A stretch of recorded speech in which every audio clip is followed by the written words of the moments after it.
So I'm relying on love to carry me forward.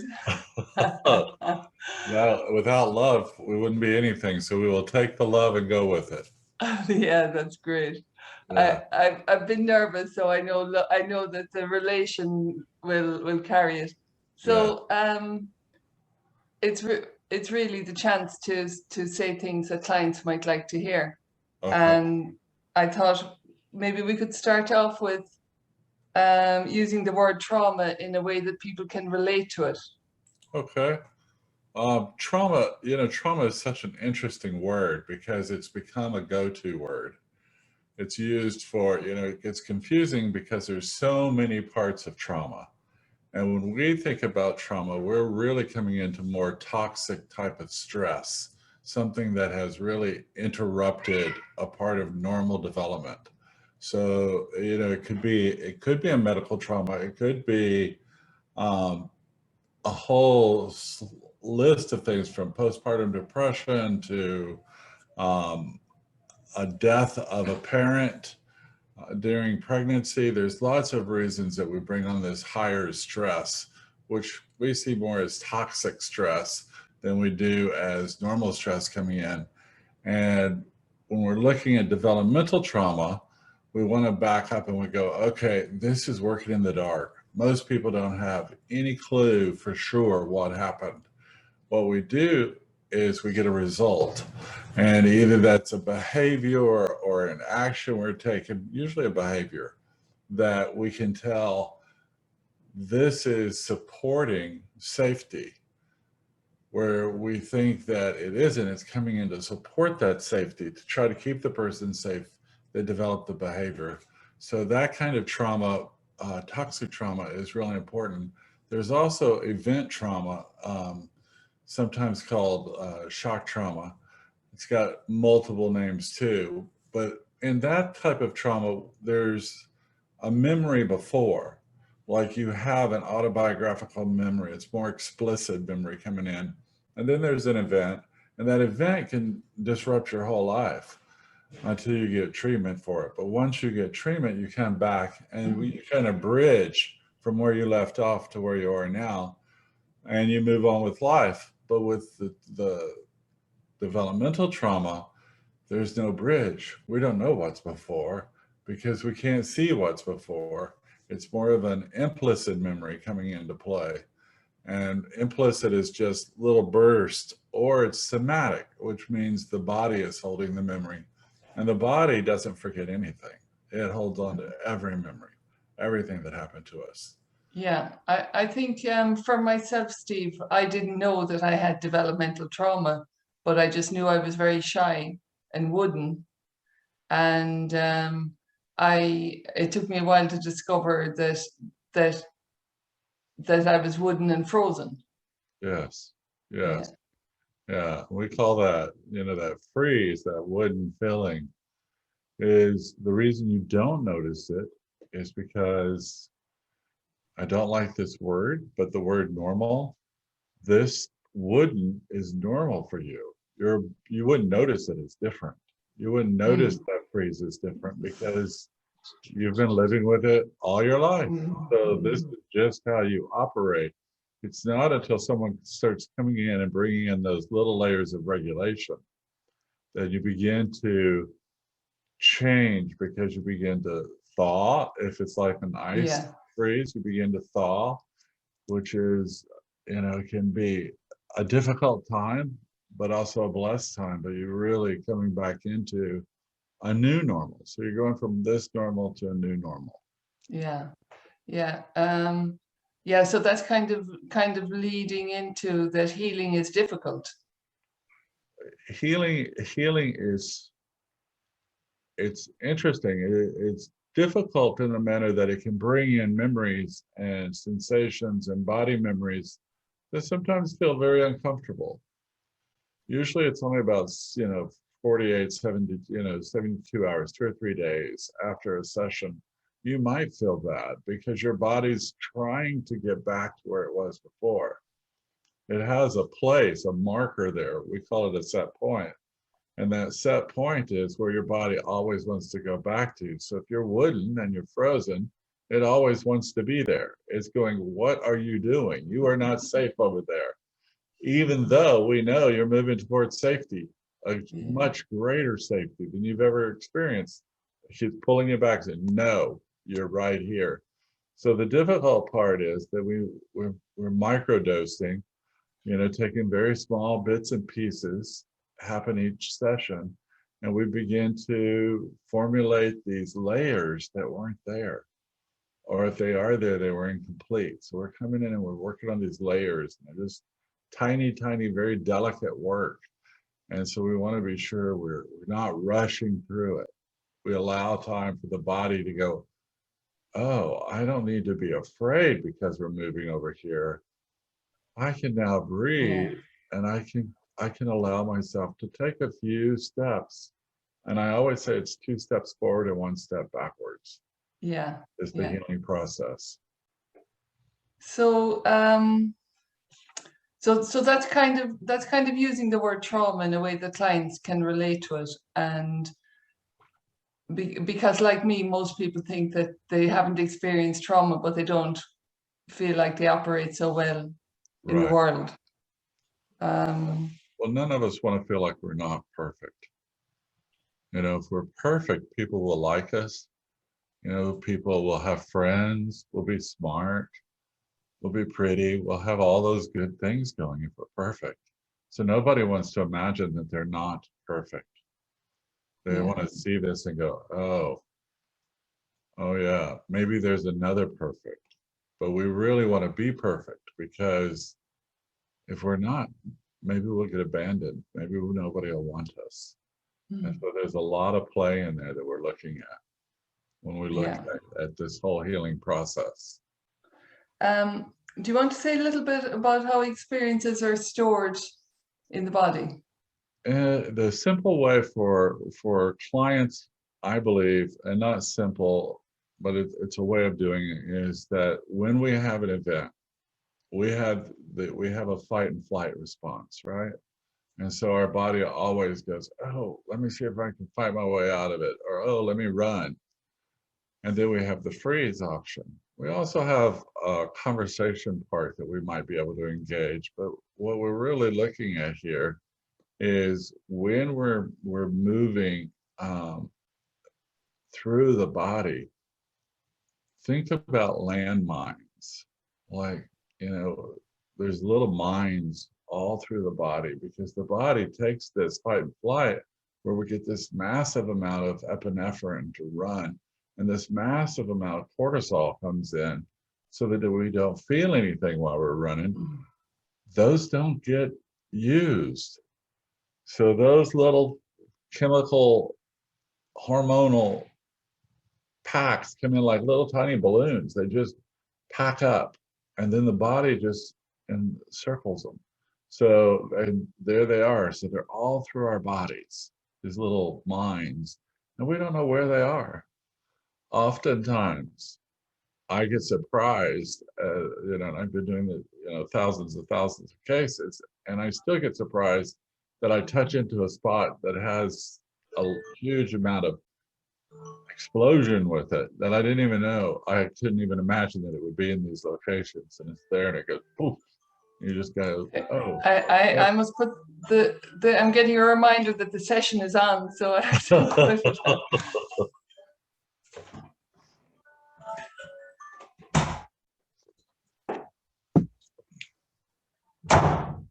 Yeah. So what I love about that, Steve, is that it's physiological. Yes. And it takes so much pressure off the individual, because we all think it's psychological and that we should be able to shift it from our minds. And the way you spoke about just little bits of epinephrine that never got used. And there's nothing wrong with you because they never got used. Never. And when we think about it, what happens is that those of us, like you and me, we had all this excess, and there it is. And so if we didn't get treatment because nobody took us for any sort of treatment when we were little, all of that grows and it turns and it shifts. And then all of a sudden we become an adult.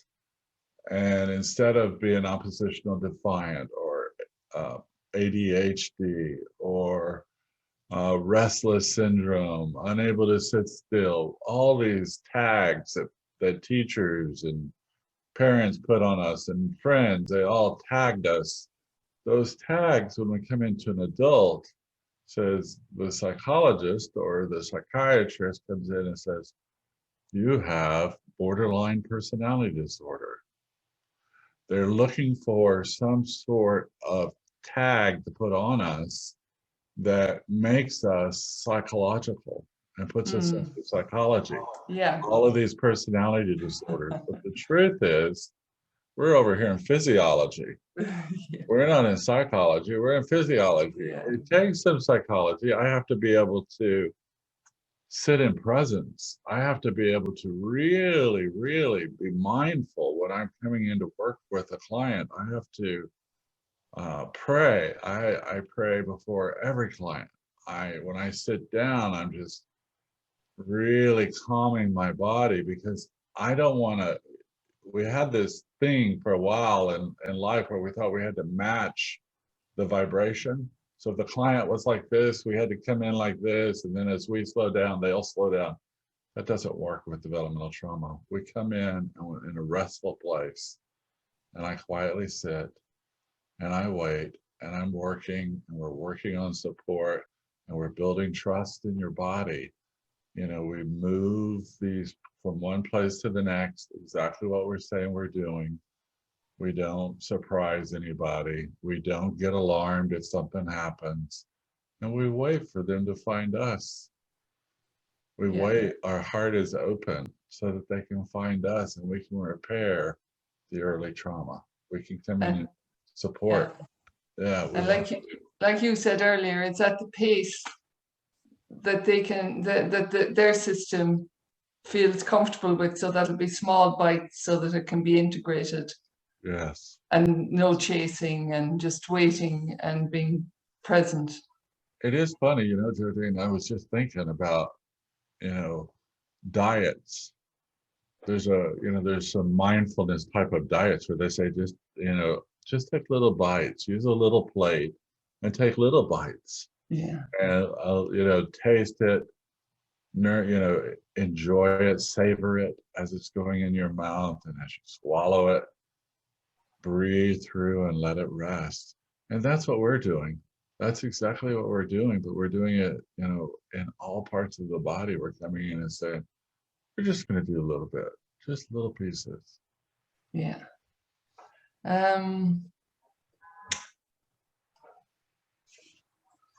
Oh yes, so this is kind of the same note, but you've said stuff like that all developmental trauma is a lot, and that it's not good to compare, There, and that developmental trauma can be having experiences or feelings where there was nobody else attuned to them.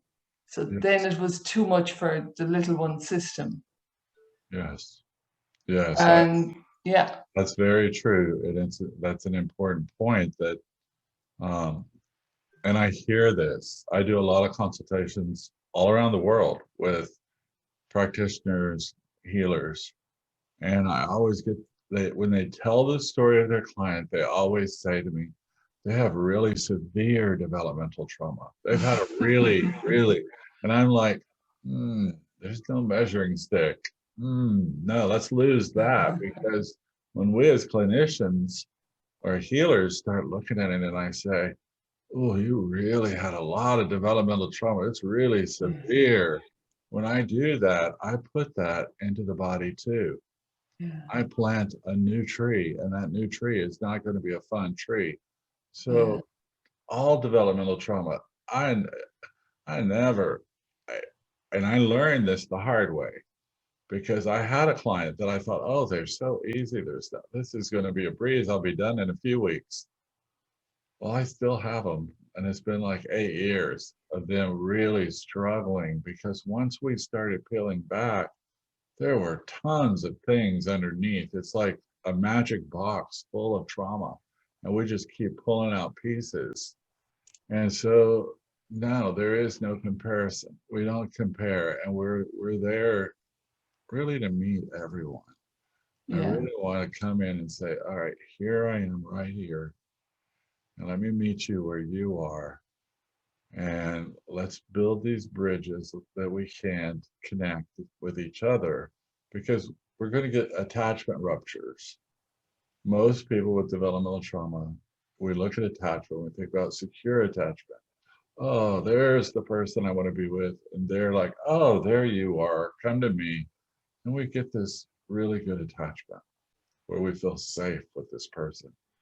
But when you've had an unavailable caretaker for whatever reason early on, your attachment develops as a way to keep you safe. So you might be anxious all the time, or you might feel um, avoidant. You might want to push people away and say, I can fix this myself. Let me just go home to my isolation and I'll be okay. We get all levels of those. And then we get the ones who are more disorganized, where they're trying to match whatever somebody wants them to be, and they're trying to hold on so tight. And it's such a struggle. And just realizing that we have the opportunity as healers to work with someone and say, let's repair that. I'm so sorry that someone wasn't there for you. Let me be here with you now. Let me begin to repair those parts. Let me come in and really find safety. And just taking our time and being real. You can't fake it. Yeah. You can't fake it, because developmental people who have experienced it, like us, I can pick you off in a second if I think you're not real. I will come in on you and I'm like done with you. I'm like, no, no. That's that. I laugh, and my kids know it really well. People who call you on the telephone and try to sell you something, and they're not real. They're reading a script, or I have to just hang up. I can't tolerate that sometimes. And just really coming back into authenticity. Yeah. Look how authentic you are right now. In this video, just watching your smile, and your eyes are coming in. When we first started, there was a little bit of tension. I And know. now you're just coming in so gently Yeah. and Yeah. loving, and it's just, we're arriving and connecting. And Yeah. that's how we heal. We don't heal Yeah. by That's how we heal, Steve. That's Yeah. how we heal. I said to you before, when I work with clients, I can't get over how deeply fond I get of them because of the work without words and the Yeah. connection that happens through the left brain and through just being together.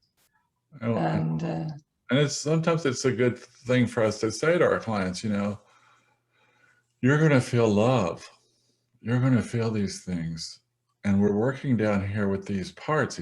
When I say parts, we all have them. No matter if nothing happened to us, we have these little parts in us, but these young parts that were left behind, so to speak, they start finding that love, and they're feeling it, and they need it. And we come up to the adult part, and the adult part goes, you love me? And they scratch their head like, I don't understand. So they try to put it into romantic feelings, but it isn't romantic feelings. We want to tell them, no, this is what you should have had all along. This is the experience that would have been there for you as a child. I care about you. Your interests are always in my heart, your best interests. So, just know that, yeah, in this healing process, we do fall in love. We fall in love with our clients all the time. yeah, Those young parts. yeah.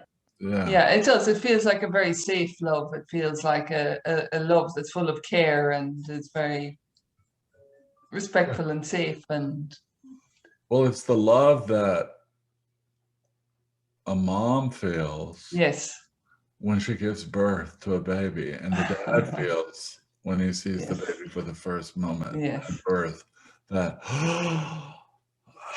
bigger than earth, yeah, bigger than life feeling of love that we bring in, and we just know, okay, here we are.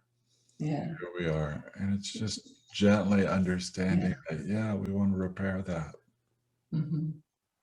Yeah, I was that's so I have another word here, a couple of sentences here you used, Steve, that I loved. And you said people's, this might be a little bit saying a little bit about the window of tolerance. So Okay. people's responses are not over responses. Right. And just notice that, I'm going to share screen with you for a moment. Would that be okay? Yeah. Yeah. Okay.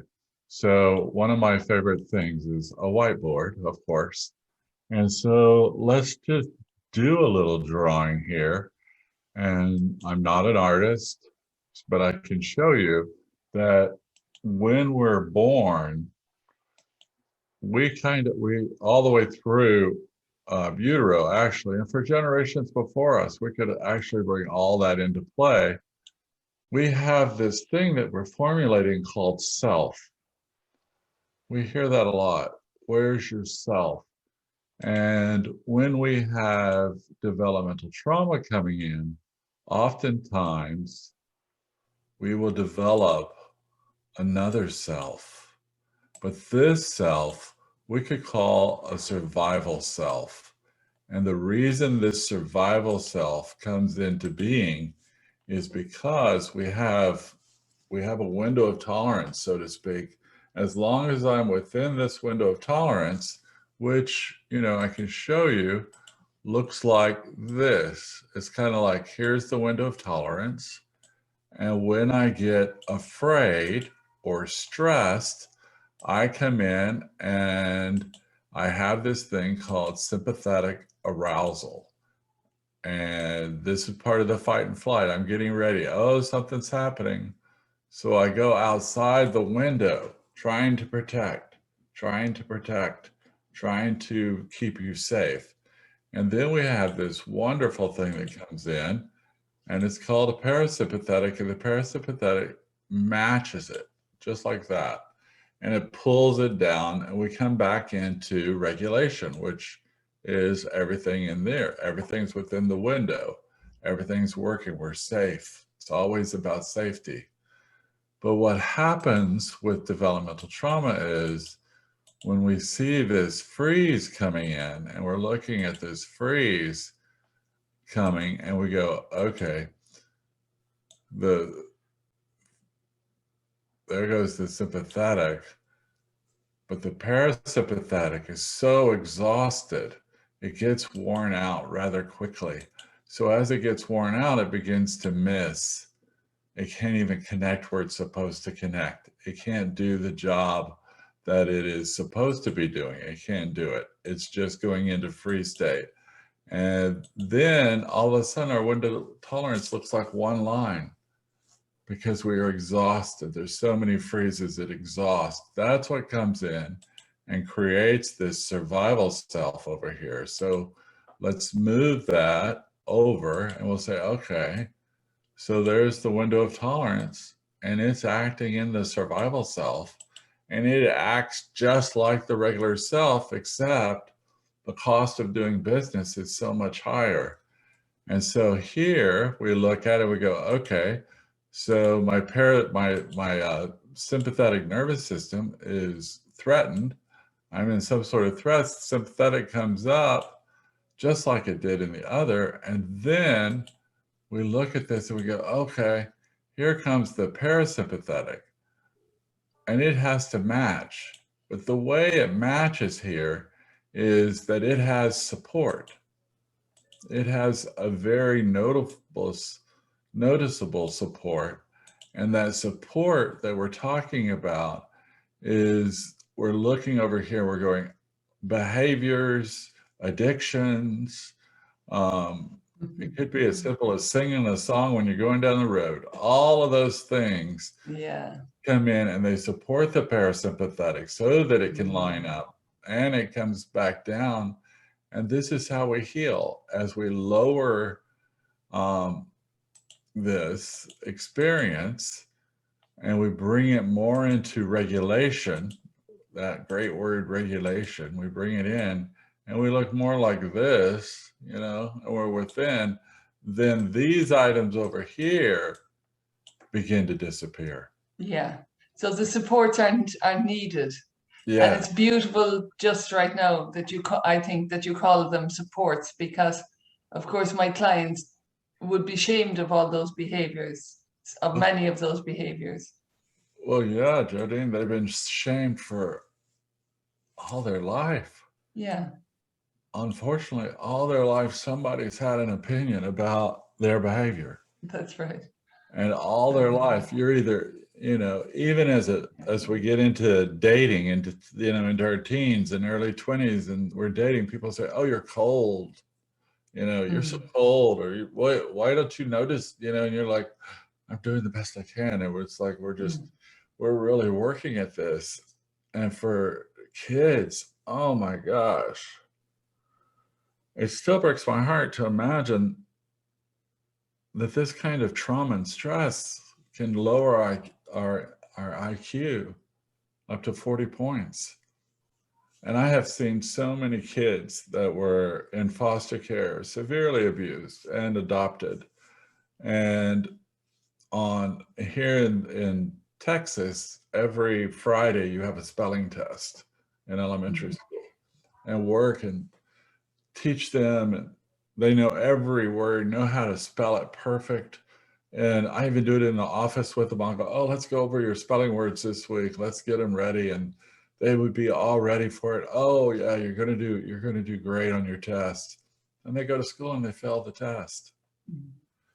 And I'm like, why does this keep happening? Then I realized, oh yeah, just going to school is like so intense and so stressful for some of these kids. Their IQ drops.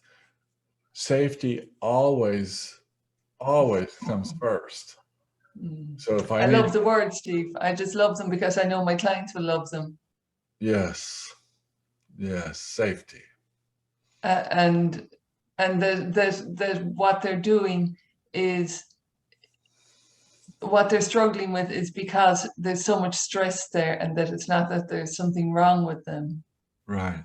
I just think the words, I love using those words. I use your words with my clients all the time.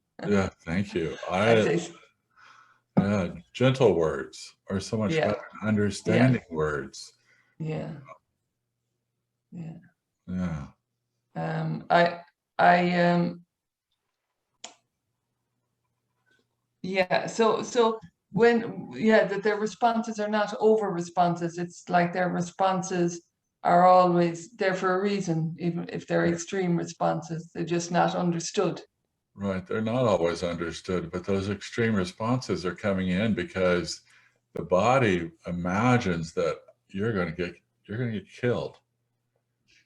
You are in severe danger. That's your body talking. Your body is going, "You got to stop this now." So it might be, "Blah, get away from me." It can get that high and that intense. Or with kids, may run out of classrooms. They may, scream in a classroom. They may do things, and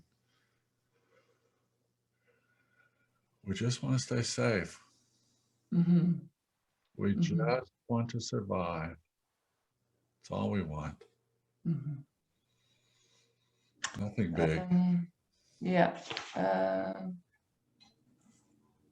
Yeah, so you were talking there about how the body of the little one adapts to bear the overwhelm. You already Yes. said something about that.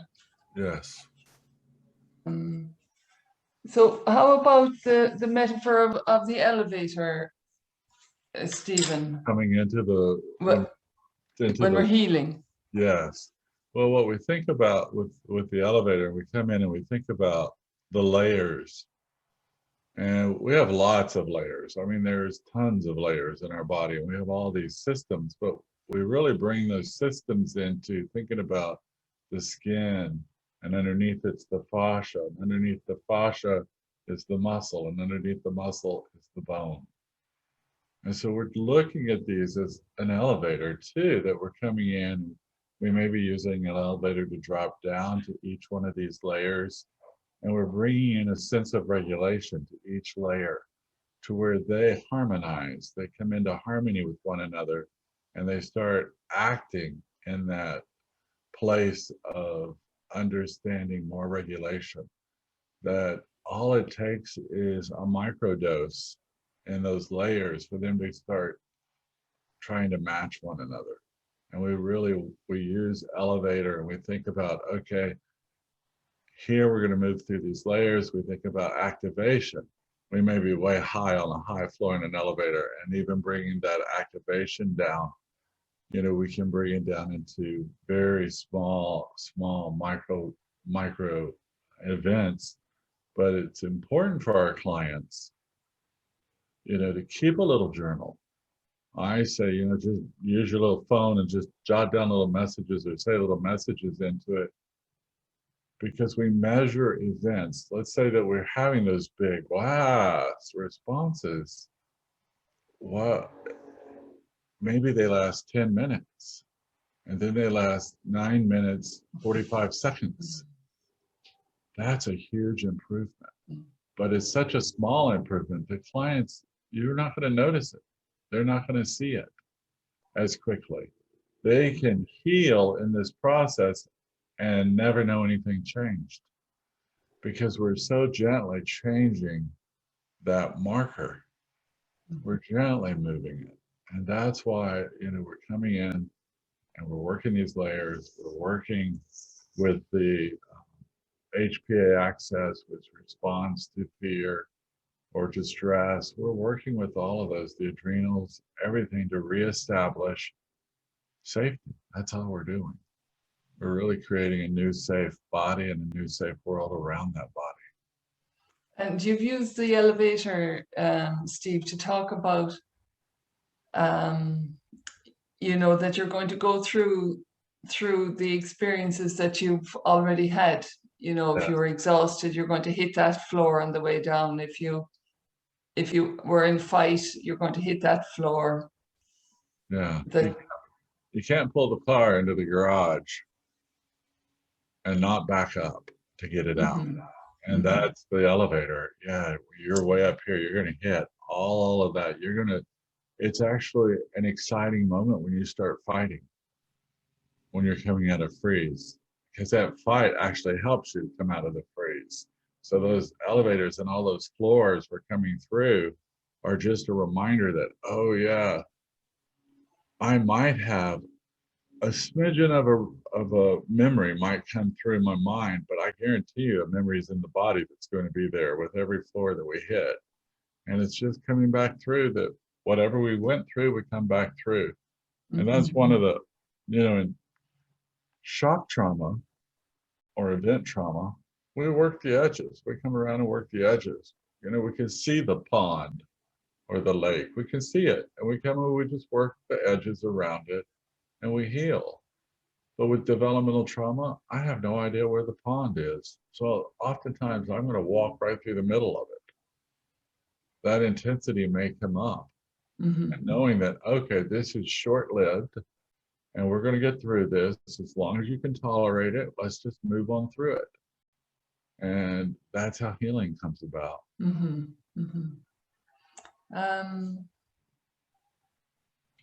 Oh, yeah.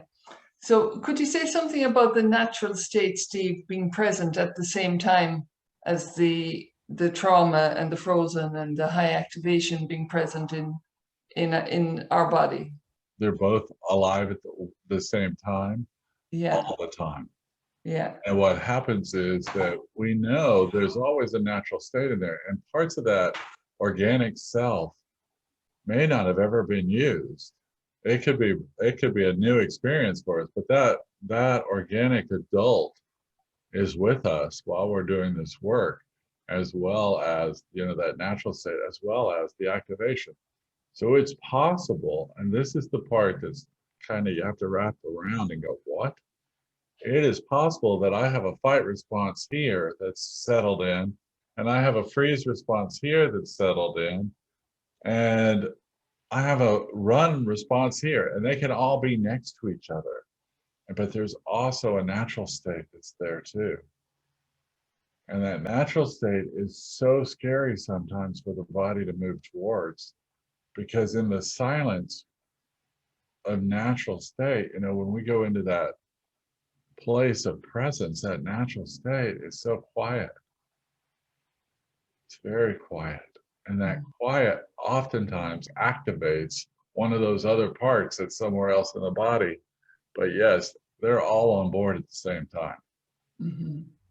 And then the more we do the work with our clients, the more space they have in their system, and the more often the natural state can arise or be known or express itself. That's yeah. So think about, you know, let me share a screen again, and I'm going to go back because what you just said is really important.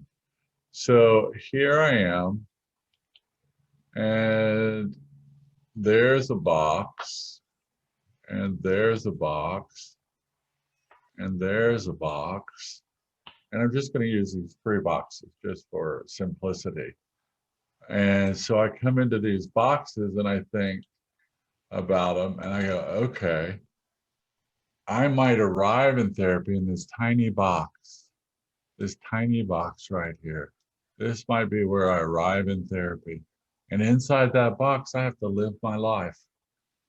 I've been living my life and managing my life in there. So as a healer, I'm holding space for you, but that's all the space you have. It's just this little tiny box in reality.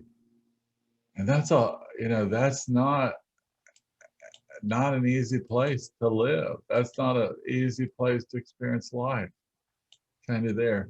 So we come in and we start working at that area, and we're bringing on and we're saying, okay, I'm holding space for you. And holding space means I'm giving you all the space you need to do whatever you need to do to find healing. I'm allowing that space. And then all of a sudden, we have this bigger space. Look how big it is. We brought on more regulation. So they're in here and they're working away now. And they have much more room. And in this bigger room, they also can see things that maybe were difficult or feel things that were difficult. And so those are important. And then as we bring on more regulation, look at this space. Look how much more expanded. Look how much more freedom they have. Look how much more awareness. And then they have this space. And that space is the whole world. There is no boundaries. That's where we're moving to, is we're holding space for our clients to eventually get to this space without any boundaries. None. We can experience everything. Takes time, but we can do it. Mm. So if I place myself in the first box before I started TEB or my journey, I didn't know it was small. I didn't know I was contracted.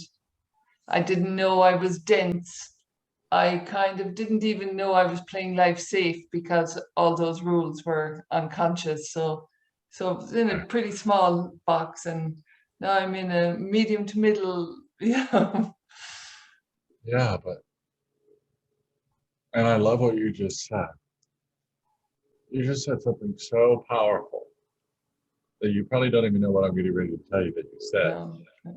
You said before I started TEB, then you said, or my journey. Yeah.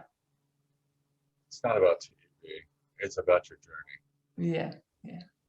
It's totally about the journey. And yes, if I was raised in a tiny box and never saw the world, I wouldn't know that it was wrong. Yeah. I would think it was normal to be in this tiny box. I wouldn't even know it was a tiny box.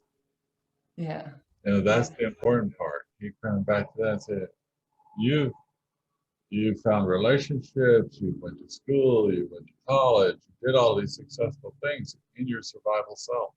Mm-hmm. Yeah, in a limited way, and you wouldn't realize it was limited when you were doing it, but But yeah, I like this, Steve. I think my clients are going to like this, to hear this stuff. It's really Yeah. really good. I'm kind of jumping back and forth a little bit, so I'll go back now to there was a time in psychotherapy when touch was taboo, and I wouldn't want to spend too much time talking about that, but now it's actually it's a cutting edge now in so many places in the States for using with developmental trauma, because the understanding that's aligned with neuroscience and physiology understand that touch is so relevant to developmental trauma. Will you say something about Well, when you're that, working Steve? when you're working in the somatic body, in the body itself, and that's where the trauma is, we need touch to come in to support that healing. We can do it intentionally. You know, there's some cases in some places you can't use touch at all. It's totally taboo. Like in the foster care system now, it's taboo in prisons. Agencies, some agencies don't allow it that people work for. So we're aware of that. Healthcare organizations, some don't. So we'll use intentional then, and which is really bringing in a focus to that spot. But when we look at the actual touch, it is so powerful. It is so powerful because we're really bringing in and reinforcing the trust with our client. We're really bringing that into where they go, okay, you're doing what you say with this touch, and we're touching into it. It's much more acceptable than it was, and yet just recently there was a big hurrah over touch again through for a psychologist. So it bounces all over the place, but it's interesting because if we go back to the Bible, which a lot of the United States and Ireland, we both live a lot on the Bible, teachings of the Bible in the church was really important for years. Laying of hands. Jesus laid hands. You know, there's multiple references to laying of hands for healing. And so it's not like we've created something new. This is very old, ancient technique. We're just bringing it into the sunshine. Natural. Yes, very natural. Yeah. Very natural. You know, remember, oh, it's funny. I just had a really unfortunate memory come through my mind. So I started to say, remember when you had a boo-boo and your mother kissed it and made it better. But my mother never kissed my boo-boos. Yeah. But I saw other mothers do that. And I wanted that. But I didn't have it until I had my children, and now I kiss their boo-boos. But when we kiss boo-boos, that's touch.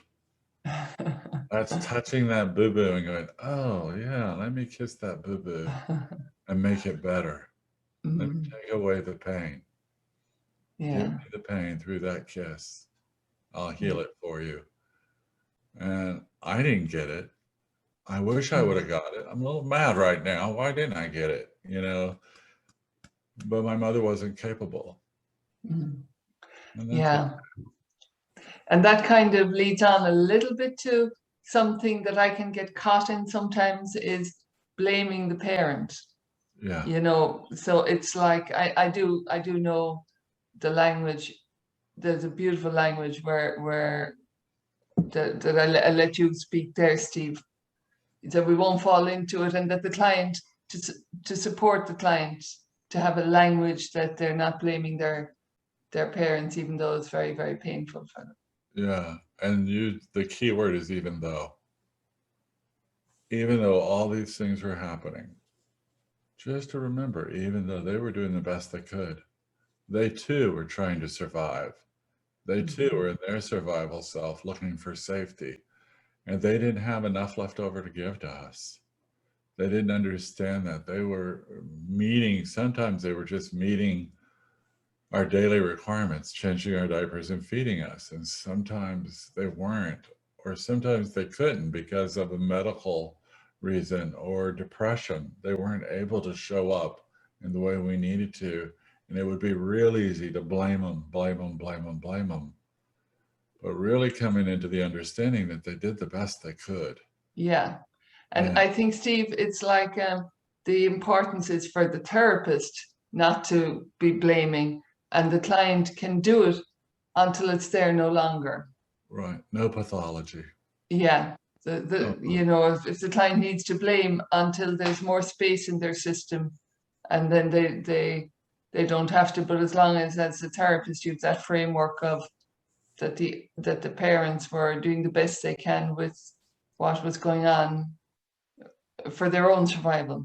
right. And Yeah. parents are going to rely on their experiences. Yeah. So whatever they experienced as a Yeah. kid, they're going to pass that parenting on. You know, there's a Yeah. belief that, oh, I'll never be like my parents. We all are. We can say we'll never be like them, but there's a part of us that is very much like them. And changing those patterns changes generations going forward when we're able to work with our clients and really come in and, oh yeah, you can make a mistake and nobody's going to yell at you and nobody's going to spank you and nobody's going to punish you in any way. That, oh, we have plenty of room when we're holding space for mistakes. And then as that client begins to understand that, then they understand. And it took me a while. It was not an overnight sensation that I forgave my parents.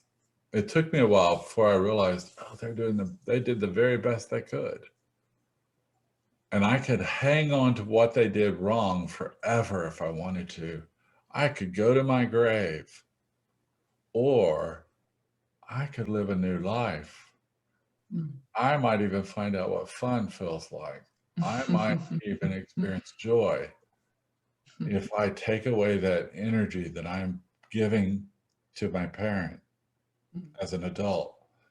Because if we're born with 100 coins a day, and that 100 coins a day are for safety, for us to learn, for relationship, and we're spending it all over here on parents that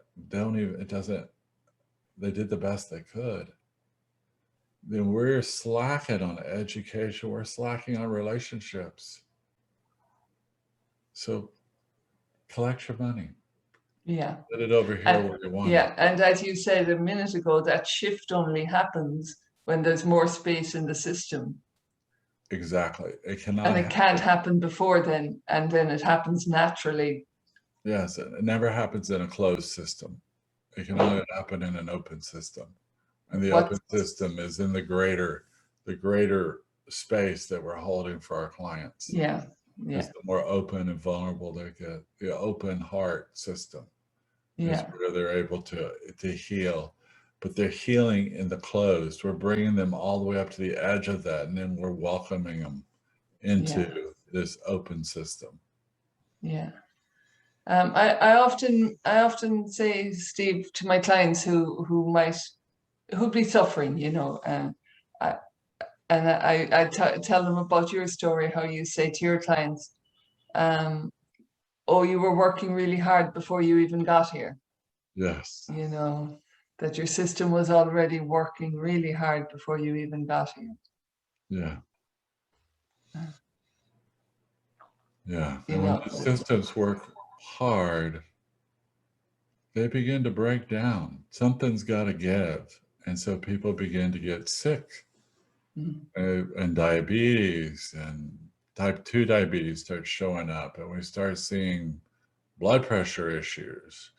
And we start seeing thyroid issues. And we start seeing heart issues. mm, And, all of those things can be related to unhealed trauma, unhealed experience.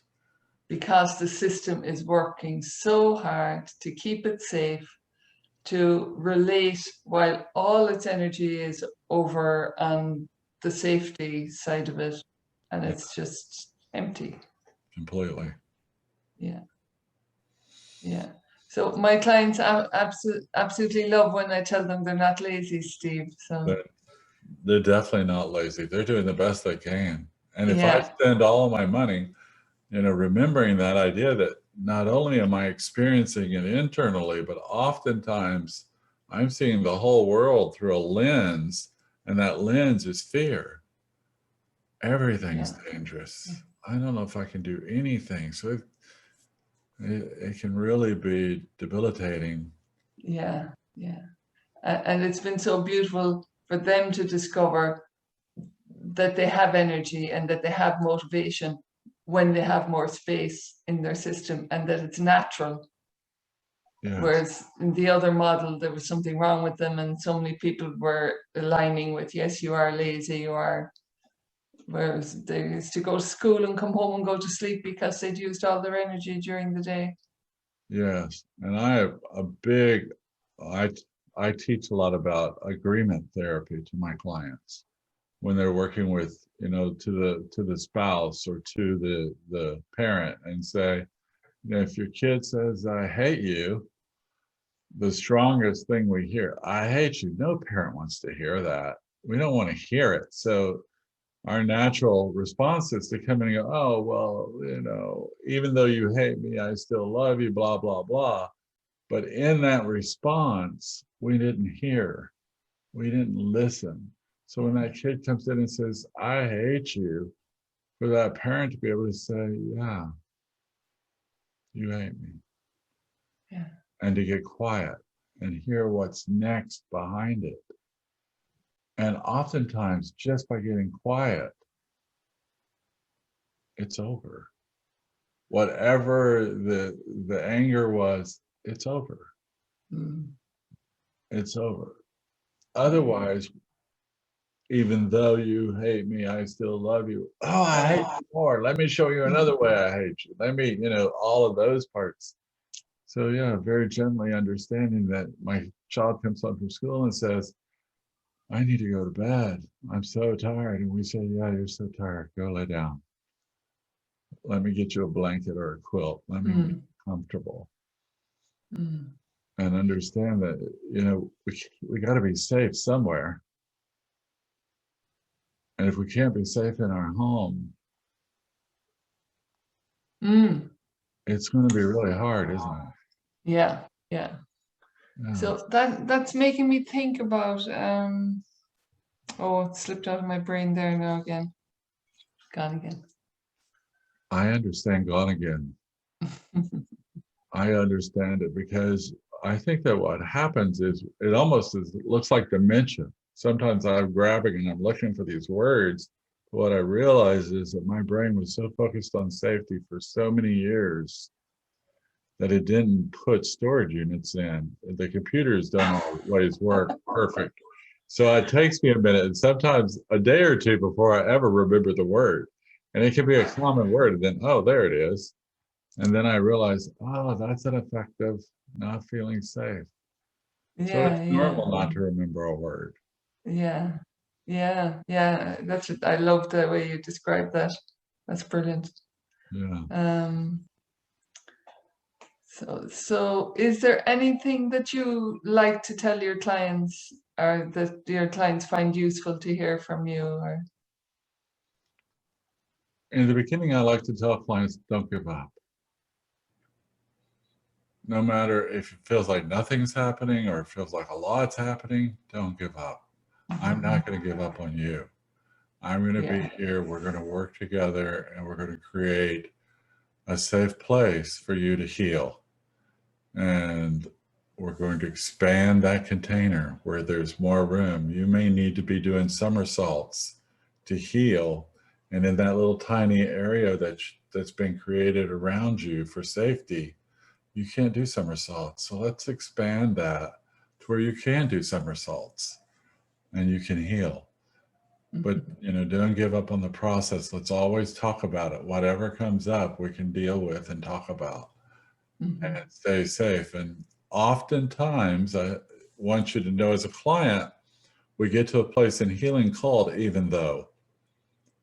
And even though this is happening, we have a process of using our prefrontal cortex, which is top down instead of bottom up, because we've been working bottom up from the body coming up to the brain. Now the brain all of a sudden in this even though point, you say, even though they're behaving this way, I can calm myself and I'm going to be all right. And I know I don't have to act out. Some people believe that's finished. That's the line, that's the finish line, but it isn't. There's just one step behind it, and that's when you don't have to, even though it already happens that you're safe. And you don't have to talk yourself into safety. It's there for you because you're getting it from people you don't even know. Yeah, yeah. You're co-regulating Yes. the way we were born to. Yes. Yeah. Very organic, very natural. Yeah. What I was going to say was, oh, I'm sure this isn't always the case because it can be so complex, but just a few clients I've worked with who were younger, like 19 or 20, have actually made great changes fast. Mm-hmm. So, you know, that could have been could be chance, but it's also that it wasn't as rigid in their system, or The younger you start, the quicker you recover. yeah. The younger you are, the faster it goes. If you're coming into therapy and you're 50 years old, and this is the beginning of your treatment, it's going to take long. It's not going to happen overnight. But sometimes, you know, I work on newborns that come out of intensive care units, and I can, in 4 sessions, I'm done. You know, sometimes 1 session, the change is so noticeable. I'm done, you know, and so it's not unusual, but that teenager, like, oh yeah, okay. And they're done. Yeah, yeah. That's and it's beautiful because it's true, and it's also beautiful to be able to say it takes a long time if you're 50, because that's true, because we're very happy to stay with you for that length of time if that's what you want. You know, we're going to stay here. Yeah, because at 50, we have all the failures of life too that they've experienced, or the behaviors you know, they may be more set in negative behaviors. They might be more set in, you know, addiction. They might be more set in these areas. So it takes a bit, but we get there. Yeah, because they've been practicing them for so long to manage. So yeah, yeah. And it's not unusual that the wife or the husband will send the partner to therapy, or, you know, they'll send them in, and the partner comes to therapy and says, I don't know why I'm here. There's nothing wrong with me. But he or she insists that I come to therapy. So here I am. And that resistance in the beginning, that resistance is between you and I. And it's like, you know, you and I are now looking through a fence. You're on one side of the fence and I'm on the other. So before we ever get into the trauma, we have to lower the fence to where we can at least see each other without the fence. And so it takes a bit of time for them to come to an awareness of, oh, maybe my behavior has caused trouble in my relationship. Maybe. Yeah. Yeah. Possibilities. Lots of possibilities. Yes. Freedom from being able to see that. Yeah. Yeah. No freedom the other way. You're bound up and Completely. trapped. Yeah. What about, Steve? Something about when people come for a long time and they think nothing is happening, but you know there's no change and nothing is happening and they don't feel anything, and Well, one of the things is they still have hope. because they're still coming. They're still coming, and we're building a relationship. They're building a relationship with me. And in that relationship building, maybe what happened in their body, we can't find it. Maybe we can't figure it all out completely. But our relationship begins to heal. And so the healing is happening. Even though they're saying, oh, it's not changing with XYZ. Well, maybe XYZ was never right in the beginning. But our relationship is bringing us more and more into healing. The client, you know, is experiencing something different with us. And I often say that, you know, sometimes we just don't have trust. We have trust in our head, and you can say, I trust you, but that little baby does not trust me yet. And so I'm waiting for that trust from that baby. So we're really going to stay consistent in our work so that the baby knows that we're serious. Yeah, so you're staying in relationship where there's absence of trust. Yes. So that through the relationship you can discover the possibility of letting down or of a little bit of trust coming in, and going that slowly in the relationship respects the fact that that body knows about absence of trust. Yeah. Well, you know, yes, exactly. And there's another component that I don't want to leave out.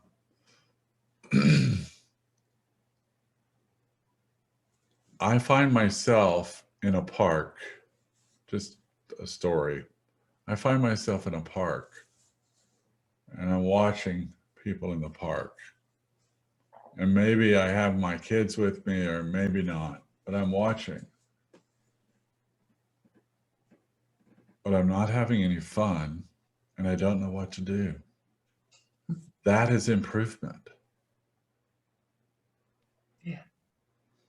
That is improvement because, oh, this is where people have fun and I don't know how to have fun. And so healthy or better, when it's coming on so gently, it doesn't scare me. I'm just not aware of it. So I'm not aware of the healing that I've already been through. I think nothing's happening, nothing happening. Yeah. But wonder what would happen if we interrupt that thought and we say, lots is happening. Wonder what that would be like. Every time you say nothing's happening, I'm going to jump in and say, lots is happening. Because you've never experienced this before. And it's coming on in these little micro doses. So you may not even be aware of the changes. But just listen. Notice when you walk outside today, maybe a plane will fly overhead and you'll hear it. And you'll look up and see it because you're not so attuned to danger.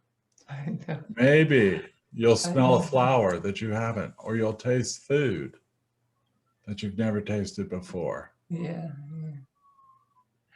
Yeah. I can remember myself sitting on that bench, kind of, and looking and not knowing how to enjoy myself. Yeah. And believing that I should be able to enjoy myself, but not knowing how to get there. And then now so and then that's changing. That changes. More experiences of natural states come in, And that vulnerability opening up, just opening up more and going, I wonder what it'd be like if I went over there and swung on a swing. What would that be like? And, I know that a huge portion of my life, I wouldn't go to a party. I wouldn't go anywhere I was invited because I didn't know what to do. And it was nobody's going to talk to me. I don't know what to say. So I would end up saying more than I should sometimes. I would say things that almost sound gossipy because, somebody would be interested in me if I knew something on somebody. And understanding that, that was part of my safety too. And just pulling back that exposure, not knowing what to do in a storm. Because these are all nods of recognition. And then when you describe something and what you describe as tragic, there's a big smile on my face because of the recognition in the words. It's beautiful because it's all that which is ignored that creates so much suffering. Yes. Endlessly. Yes. Yeah. Yes. Oh, so yes. Yeah. I tell my clients sometimes we're swimming in the same river. I'll just leave a towel on the shore for you every so often so you can dry off a little bit, but then jump back in the river because we got a ways to go. And that's healing. I still, I wish I could say, oh, I love parties today. I don't. Yeah, yeah. But I can go to one and not say something inappropriate or be inappropriate. I can just be quiet. And I've learned to go that, oh, I can be quiet and that's okay. And I don't have to have all the answers.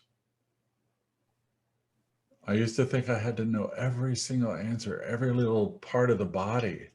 I don't need to know any of that. That's not me. I'm not doing the healing. The body's healing itself. So why do I need to know all of this? I don't have to be, a genius over here for healing to occur and know everything. And I don't know every movement and what every movement means, but you do. You know what your movements, and you might create a story, and that story may sound really far-fetched, but I believe your story. And I keep believing even as the story begins to change. Yeah. And our stories change as we move towards healing. Yeah, and our stories catch up with the greater truth. Yes. With that which is true deep inside us. Yeah, there's a poem about going the river, or you're going down a river, and then you're afraid because the river's going into the ocean, and there's the ocean, and you're afraid of the ocean. You've been in the river, and the river's okay, and my goodness, there's the ocean, which is co-regulation. And you don't realize until you go into the ocean that, oh, I am the ocean. This is me. I don't need to be afraid. No nod of recognition there, Steve.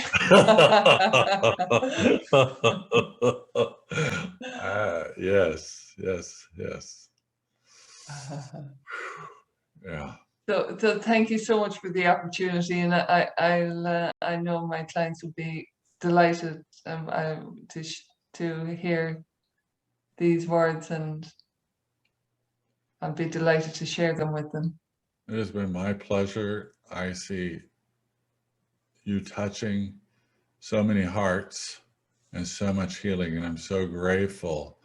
It's like doing acts of service, that you're giving a part of yourself to your clients, and as they come on this journey with their own journey, and you're in your journey, those two journeys can connect. They can reach across and say, okay, let's do this repair. So I'm excited, and thank you for inviting me to do this. Thanks so much.